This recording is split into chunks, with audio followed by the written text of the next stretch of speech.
please say good afternoon to SAG-AFTRA National President Fran Drescher, also Chair of the Negotiating Committee, and Duncan Crabtree Ireland.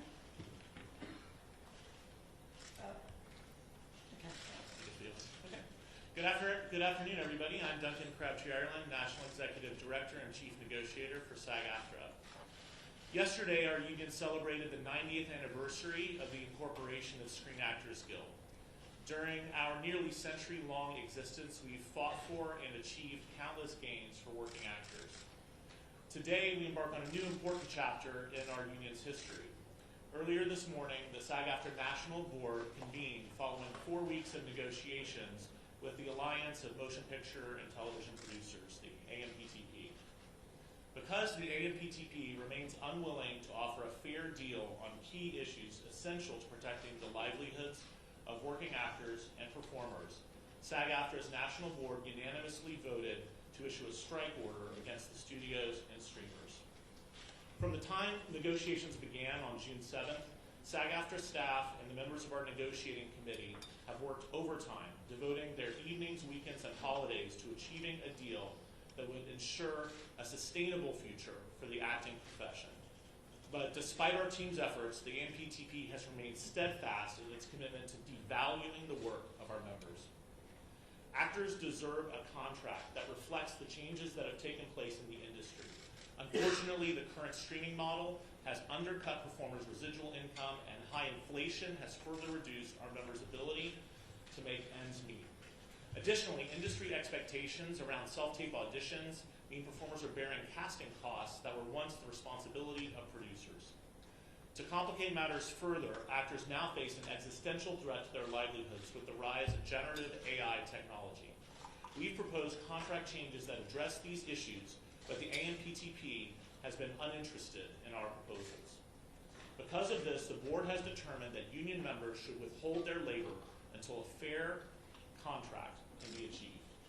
A strike is an instrument of last resort. We've tried for 4 weeks to reach a deal with the AMPTP, and unfortunately, they have left us with no alternative. Although we're all disappointed with the AMPTP's reluctance to cooperate, the solidarity among SAG-AFTRA members has never been stronger. Based on the enthusiasm I'm seeing from everyone, I truly believe this union has the unity and the resolve needed to fight for the future of their careers. Due to the broad nature of our membership, this strike does not affect all members of all contract areas, just those working under the 2020 TV theatrical contract. Performers working in interactive entertainment, audiobooks, music, commercials, and other contract areas will not be directly impacted. The strike will begin at midnight tonight, and all of us, union members, leadership, and staff, will be out on the picket lines tomorrow morning. Members are urged to go to sagaftrastrike.org for answers to common questions as well as information on picket locations. I'd now like to turn the microphone over to SAG-AFTRA President Fran Drescher. Thank you, Duncan, and thank you everybody for coming to this press conference today. It's really important that this negotiation be covered because the eyes of the world, and particularly the eyes of labor, are upon us. What happens here is important because what's happening to us is happening across all fields of labor by means of when employers make Wall Street and greed their priority and they forget about the essential contributors that make the machine run. We have a problem. And we are experiencing that right at this moment. This is a very seminal hour for us. I went in earnest thinking that we would be able to avert a strike. The gravity of this move is not lost on me or our negotiating committee or our board members who have voted unanimously to proceed with a strike. It's a very serious thing that impacts thousands, if not millions of people all across this country and around the world. Not only members of this union, but people who work in other industries that service the people that work in this industry. And so it came with great sadness that we came to this crossroads, but we had no choice. We are the victims here. We are being victimized by a very greedy entity. I am shocked by the way the people that we have been in business with are treating us. I cannot believe it, quite frankly. How far apart we are on so many things. How they plead poverty, that they're losing money left and right when giving hundreds of millions of dollars to their CEOs. It is disgusting. Shame on them. They stand on the wrong side of history at this very moment. We stand in solidarity, in unprecedented unity. Our union and our sister unions and the unions around the world are standing by us, as well as other labor unions. Because at some point, the jig is up. You cannot keep being dwindled and marginalized and disrespected and dishonored. The entire business model has been changed by streaming, digital, AI. This is a moment of history that is a moment of truth. If we don't stand tall right now, we are all going to be in trouble. We are all going to be in jeopardy of being replaced by machines and big business, who cares more about Wall Street than you and your family. Most of Americans don't have more than $500 in an emergency. This is a very big deal, and it weighed heavy on us. But at some point, you have to say, no, we're not going to take this anymore. You people are crazy. What are you doing? Why are you doing this? Privately, they all say we're the center of the wheel. Everybody else tinkers around our artistry. But actions speak louder than words. And there was nothing there. It was insulting. So we came together in strength and solidarity and unity with the largest strike authorization vote in our union's history. And we made the hard decision that we tell you as we stand before you today. This is major. It's really serious. And it's going to impact every single person that is in labor. We are fortunate enough to be in a country right now that happens to be labor friendly. And yet, we were facing opposition that was so labor unfriendly, so tone deaf to what we are saying. You cannot change the business model as much as it has changed and not expect the contract to change too. We're not going to keep doing incremental changes on a contract that no longer honors what is happening right now with this business model that was foisted upon us. What are we doing? Moving around furniture on the Titanic? It's crazy. So the jig is up, AMPTP. We stand tall. You have to wake up and smell the coffee. We are labor and we stand tall and we demand respect and to be honored for our contribution. You share the wealth because you cannot exist without us. Thank you.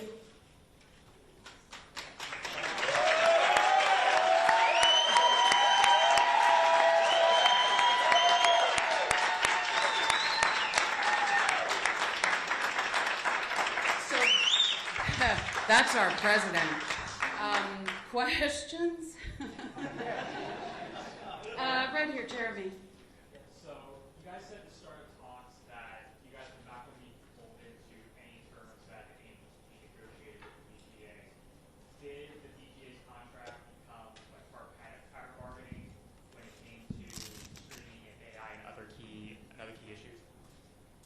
So first of all, I think it's important for us to note that we respect every union's right to negotiate the contract that's right for their members. And there's nothing about our statements about not wanting to be held to pattern bargaining that in any way are intended to detract from the DGA's agreement or any other union's agreement. But SAG-AFTRA members are SAG-AFTRA members, and we went into that negotiating for our members. And the fact of the matter is that yes, the AMPTP wants to insist that other unions adhere to things that they've negotiated with other unions. And in the case of, for example, minimum increases, that's one example of where that's the case. The companies insisted that we agree to limit the increases in minimum salaries for our members to a pattern deal. And our negotiating committee rejected that idea. I reject that idea. Our members need to receive increases that allow them to keep up with the pace of inflation. We believe that our members should not be working in 2023 for less money in real dollars than they made in 2020. And we certainly believe that our members should not be working at the end of the term of this contract in 2026 for less money than they made in real dollars in 2020. That's wrong, it's unfair, and it's unacceptable. And so we didn't reach any agreement on that point.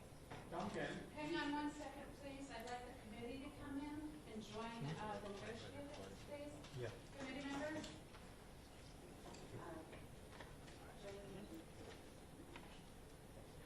I'm sorry, do we come over here? Right? Yes. Still right in. Where are the vice chairs, please? The vice chairs? All right, guys, go ahead and talk it. Yeah. Pam, can we ask a question now? Yeah, you sure can. Okay, Duncan, Pam, and Fran, so the AMPTP just sent out a press release basically saying, you guys are reiterating what they said yesterday and what Bob Iger said. You guys have chosen a path that will lead to financial hardship for countless thousands of people who depend on the industry. They're claiming they offered a 76% increase in high budget SVOD foreign residuals, 58% increase in salaries for major roles. They say 11% pay increase in year one, blah, blah, blah. They're claiming all these double-digit promises. And they're claiming they had a groundbreaking, I'm quoting them, AI proposal which protects performers' digital likeness. So what do you say to that?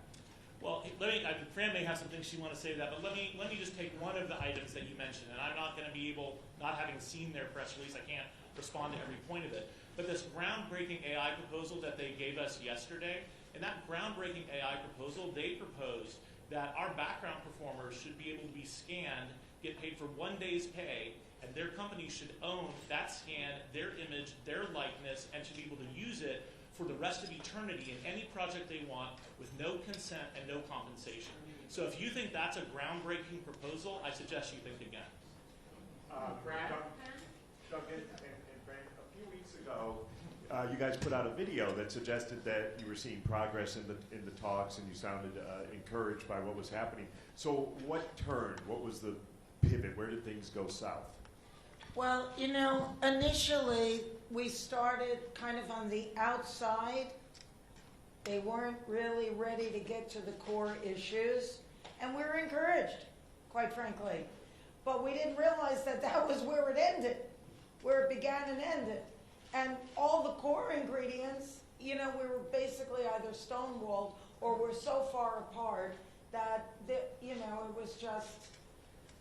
And in earnest, we gave them an extension of 12 days, which they absolutely wasted, making us feel like we've been duped, like maybe it was just to let studios promote their summer movies another 12 days. They stayed locked behind closed doors. They continued to cancel our meetings with them.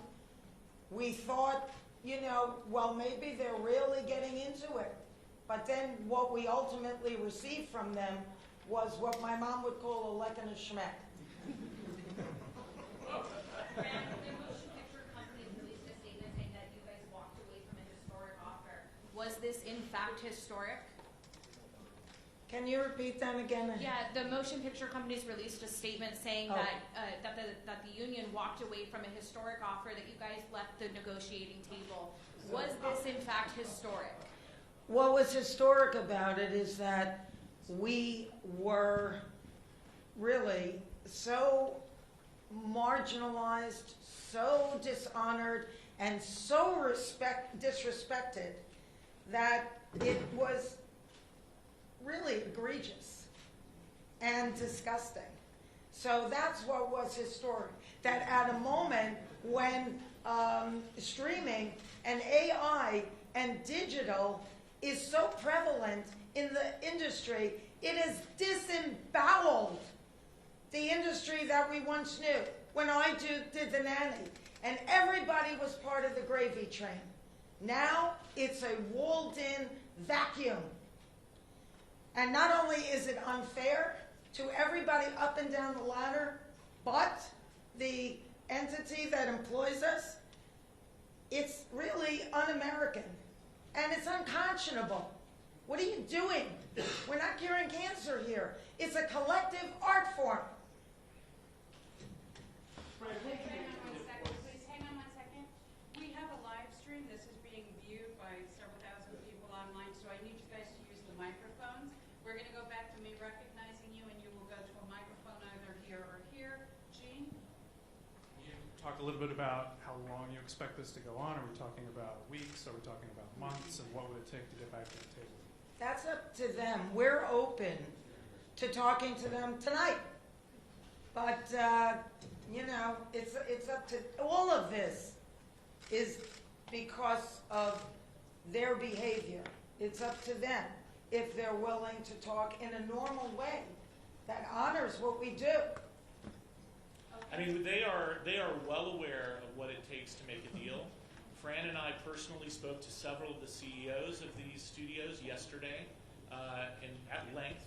They know what it will take to make a deal. They had the power in their hands to make a deal and avoid this strike. They chose not to do that. And last night, we told the AMPTP directly across the table, we're ready, willing, and able to return to the negotiating table whenever they're ready to do so. Their response to us was that they would be ready to talk whenever we would act in a civilized manner, not be on strike. We told them that it's not uncivilized for people to go on strike. It's a moral right, it's a human right, and it's a legal right of our members to collectively bargain, to organize, and to go on strike if needed to defend their rights, and that we will be happy to approach them and negotiate with them whenever they're ready to do so. We were then later informed that it would probably be a while. So we will be here doing what we need to do to defend our members and to ensure we get a fair contract, and we encourage them to come back to the table because we're ready to talk whenever they are. All right, right here, please. It's obvious that AMPTP is working in a coordinated effort with all the studios. Are you planning to do the same with the other entertainment unions? We've been in constant contact with our sister unions. You know, the other unions in this industry have been incredibly supportive. We have been incredibly supportive of them. I'm sure it hasn't gone unnoticed that thousands of SAG-AFTRA members have been walking the WGA picket line since the beginning of May. But, you know, over the past years, we've been working together closely. The relationships between the industry, entertainment industry unions have never been tighter, have never been closer, and we absolutely are standing in solidarity with them, and they are standing in solidarity with us. All right, we're going to go to Abby with people. Use the mics, please. Hi, a lot of us are wondering how this is going to affect promotion of past work, not current movies to be promoted by actors, but things like participating in a panel at 90s Con, or if they are being recognized for their entire body of work. Can you clarify a little bit about the terms? Sure. We will be issuing a strike notice and order to our members today that lay out exactly what members are prohibited from doing as part of this strike and what they can do. We've also communicated directly with members, agents, lawyers, and publicists so that they have this information as well. In general terms, any kind of promotion of any project that was made under the TV theatrical agreements, either current or past, will not be allowed, whether that's at a con, at a festival, at a panel, on social media, at a premiere, in any form. Members who have other types of activities going on, like autograph signings or things that are not related to specific companies or projects that are produced under these agreements, they'll be able to continue doing that. But we encourage all members who have any doubt about the boundaries there to reach out to the union, read the guidance that we'll give them, and we can answer their questions directly and individually. All right, over here. Hey guys, what do you make of the reports that the AMP, that the academies strategy was to bleed union members dry? I know there was in specific regards to the WGA, but what were your thoughts on that piece that came out? It was reported in the press just recently that there were some executives from the studios who stated that that it was okay for writers to go homeless as a result of this strike, or that, like you said, that they want to bleed the people dry. I think Fran might have some words to say about that. Necessary evil. Necessary evil, that's right. Can you believe that? I mean, we had a whiteboard with quotes, just so the room would remember some of the things that were said. But you know what? Eventually, the people break down the gates of Versailles, and then it's over. Well, we're at that moment right now. Thank you. Right here. Hi, Ted Chen, KNBC. As you know, this is going to have a significant impact on the LA economy, perhaps costing it as much as $30 million a day. What would you want to say to the businesses, to the people who are going to be losing their living because of Hollywood, who are going to be suffering alongside with you? Well, believe me, our heart bleeds that we had to make this decision. But we can't not get what these members deserve, because it's only going to get worse. This is where we drew the line in the sand, and it's a terrible thing to have to do, but we were forced into it. and let's not forget, actors are working people too, alongside everyone else in this economy. And every working person should feel empowered to stand up for themselves. And when an employer, especially these big multinational corporations, wants to take advantage of you, wants to use their power to squash you under their heel, it is your right and your obligation to stand up to them. And I have a very strong feeling that those other people, whether they're parts of unions yet or not, will see what our members are doing and will understand why we had to do it. And Fran and Duncan, I have a quick question, Leslie with the Associated Press. How do you anticipate that this will affect Emmys campaigning amongst actors, since nominations were just announced yesterday? Our strike rules will not allow any form of promotion for television series, streaming series that have been produced under these contracts. My expectation is that it will bring any actor participation in Emmy campaigning to a close. Hi, Charlie Trepany with USA Today. You mentioned some of the issues that went into this decision to go on a strike involving salary and generated AI. Was there one particular overriding issue that proved to be the biggest deal breaker for the union? I think there are several really important issues. Fran and I talked to the CEOs about those issues yesterday, and we mentioned a couple of them. AI, of course, is really important. But in addition to that, the basic respect reflected in minimums that keep you at least so that you're not earning less money today than you were earning years ago, that's another example. And also, as Fran has talked about, the fact that this business model has been changed, but the companies want to just keep our members locked in a contract that doesn't reflect that change. We have a proposal regarding the sharing of revenue from streaming services that has been on the table since day one of negotiations. The companies have refused to engage on that proposal and give it any meaningful discussion, much less agree to it. And we discussed that issue with the CEOs yesterday as well. Okay, right here, please. Duncan, in the name of the Spanish language broadcasters that we are here at this press conference, I would like to ask you in Spanish, ¿qué provocó el rompimiento de estas negociaciones y de qué manera han sido tratados por los representantes de los productores y los estudios cinematográficos? Pues pienso que el problema en estas negociaciones es la realidad que los representantes de los productores no tienen respeto por los actores y actrices que están trabajando bajo sus contratos y quienes trabajo es lo que hace posible esta industria. Y todos de nuestros miembros, los miembros de habla inglesa y de habla hispana, son completamente unidos en luchar por sus derechos contra estos empleadores y todos nosotros vamos a hacer lo que es necesario a asegurar que nuestros miembros de habla hispana y de habla inglesa que están trabajando bajo estos contratos tienen contratos con respeto y con salarios justos y términos apropiados. También la niñera says no más.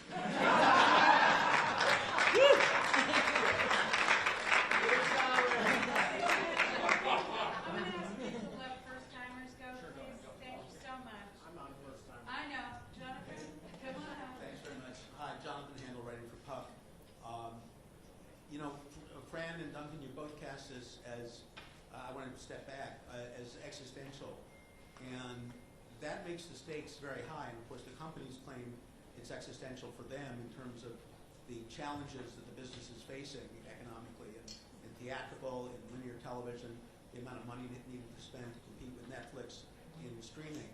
How do you win a victory in a situation where there's just so much head-to-head, so much fear, uncertainty, and doubt, and so much at stake? I just say that I have zero doubt that these companies could have agreed to every single item in our proposal package without a problem whatsoever in their bottom line. They could do that. They choose not to do that. We told the CEOs yesterday, and we've told the AMPTP across the table as it relates to our streaming revenue share proposal, that we would be flexible on the terms of that. The issue is that there has to be a change in the structure. It's like what Fran said. We can't continue working off of a contract that was designed for a different business model. Despite that indication of flexibility, unwillingness to move in our direction or even substantively discuss the proposals. This strike could have been avoided 100% by these companies simply being reasonable, and nothing about this contract. This is a matter of respect for SAG-AFTRA members, for the work they contribute, and it just isn't there. Fran, you want to add to that? Do I? Well, I said to their faces that, you're sitting there trying to squeeze us out of our livelihood. You're systematically figuring out ways to carve us out of what is due us. And you're sitting on the wrong side of history. Shame on you. That's what I have to say. Thank you. All right, right here, please. Alison Petrowski, Channel 9 Australia. Fran, you mentioned that the eyes of the world are watching at the moment. What is your message to actors and other members of the entertainment industry operating in different parts of the world, but fighting the same battles that you are here? Well, we all have to stand together on this because it's like a malignancy that's spreading, and we're already in stage 4. And if it doesn't get attended to immediately and swiftly with precision, it's going to destroy not only each of us, but the industry at large. I'll just add, SAG-AFTRA has members all around the world, and we also have extremely close relationships with our sibling actor unions all around the world as well. And there have been plenty of times in the past when SAG-AFTRA members have gone to bat to fight for our fellow members around the world, whether it be in New Zealand with respect to the Hobbit situation, whether it be in South Africa, helping our colleagues there achieve copyright protections in their domestic law that they didn't have before. We've stood by, and we do stand by them, and we know that they stand by us. We've spoken to them, and we know that we have solidarity from actors all around the world because they know this is a just fight. This is the same fight that they have. We're all in it together, and we are going to win it. Thanks, Duncan. Another first-time question? Hi, Brooks from the New York Times. There have been a lot of optics of CEOs at Cannes and Sun Valley while holding the line. They can't afford to meet your proposals. The companies push back by sending a photo of you in Italy and the selfie with Kim Kardashian. That wasn't a selfie. Address that? Excuse me, I just want to set the record straight on Fran, that. before you do, can I just say something? Before Fran answers that, I want to say it is outrageous that they would do that. What Fran was doing was Fran was working, which is what our members do. And for these employers to cynically try to turn our members against Fran because she's doing a job that she was under contract to do, while, by the way, she was zooming into our negotiations after work hours, working 18 hours or more a day. It is outrageous, it is wrong, it's despicable, and they should be ashamed of it. But I'm sorry, Fran, if you want to say more. No, I appreciate that. I mean, I'm a brand ambassador for a fashion company, and so is Kim. I had only met Kim seconds before that publicity picture was taken. It had nothing to do with being at a party or having fun. It was absolute work. I was in hair and makeup 3 hours a day, walking in heels on cobblestones, doing things like that, which is work, not fun. I'm sure Kim would have rather have been at her home in Malibu with her children too, but we work. That's what we do. And at 10:30 at night, I would leave the event, I would go to my hotel room, and I'd call into the Zoom. And when I couldn't get through to them because I was on a plane, I was texting with them constantly throughout the plane ride. I worked around the clock in 3 different time zones because my parents live in Florida, though I keep asking them to move here. And I managed their well-being as well. So, you know, I think that all of the people standing behind me stand behind me.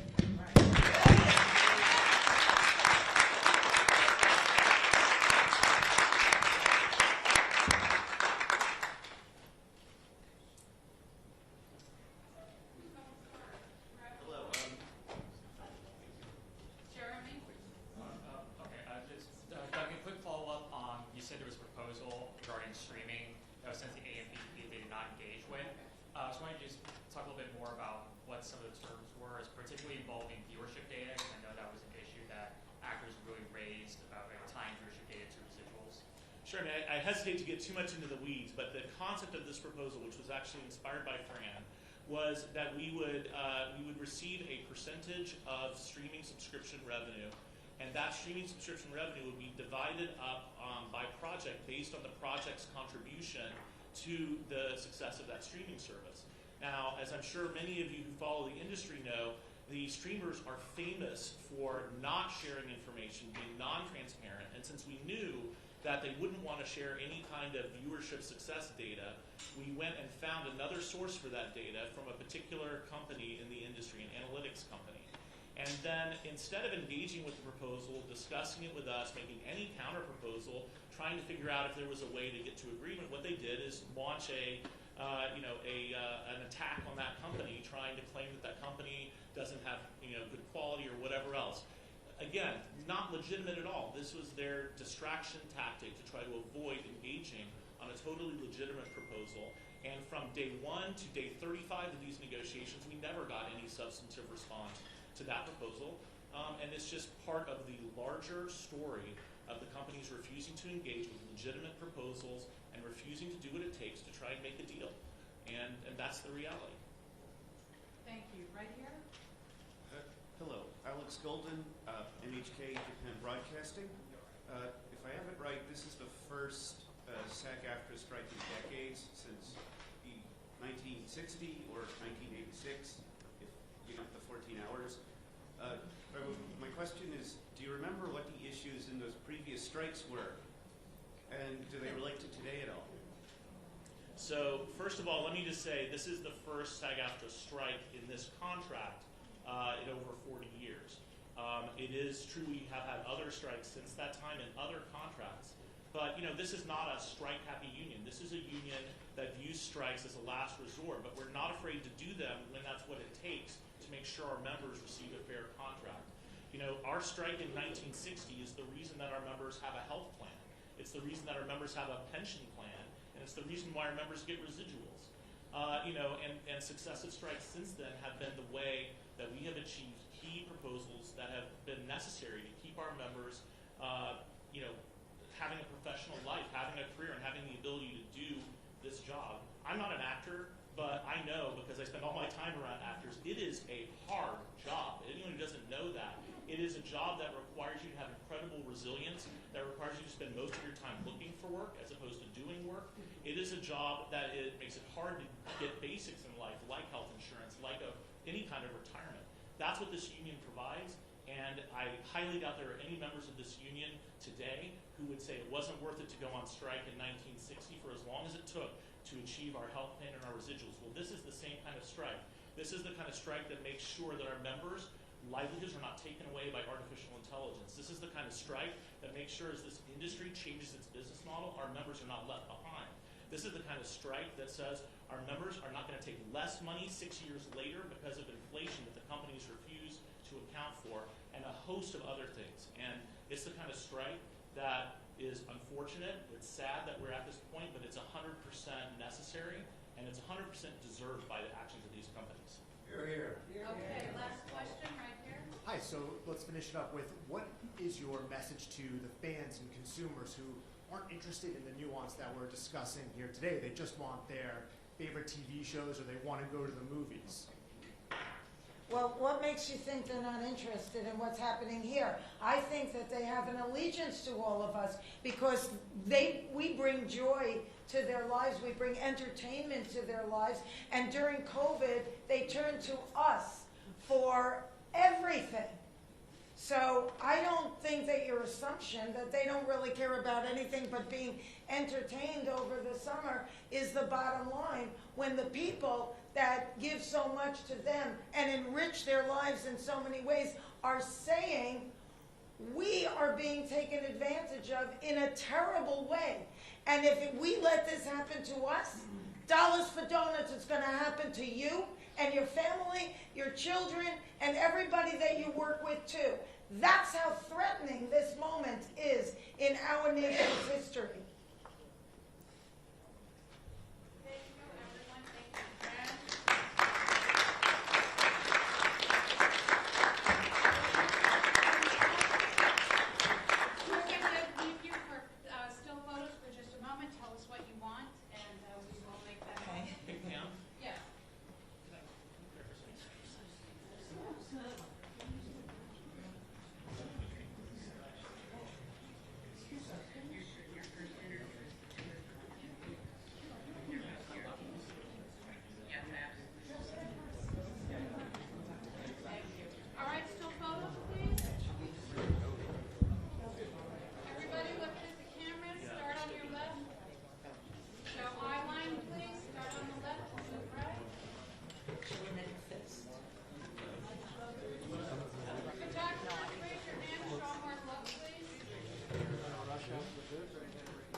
I think we should make a fist. So they know that we're doing our normal race.